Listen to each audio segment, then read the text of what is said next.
لا تنسى دعمنا بالاشتراك في القناة والضغط على زر الإعجاب. في الفيديو ده هنعمل التصميم اللي قدامنا ده، يعني ازاي ندمج التفاحة مع الخلفية. يعني انا عندي مصدر اضاءة اللي هو ده، وعايز اخلي التفاحة فيها مناطق منورة بسبب ان الضوء ساقط عليها، واماكن مظلمة اللي هي الضوء مش ساقط عليها. هختار الفرشة وهختار اللون الاسود، وهعمل طبقة فاضية وهخليها تحت التفاحة، وهضغط كليك يمين وهغير شكل الفرشة بالشكل ده، وهكبر الحجم وهلون الجزء ده،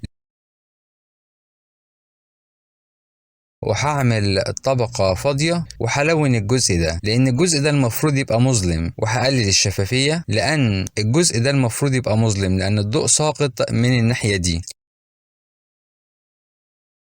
هعمل طبقة فاضية وهعمل جزء مظلم في التفاحة بالشكل ده. هضغط كنترول وكليك على طبقة التفاحة، وهختار أداة التدرج اللوني، وهختار اللون الأبيض وأسود، وهرسم خط بالشكل ده،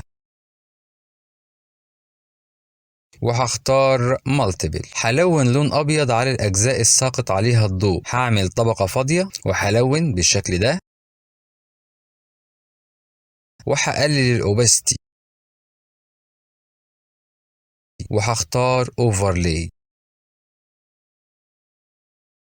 وهضغط الت وكليك ما بين الطبقتين عشان اللون يبقى جوه التفاحة بس.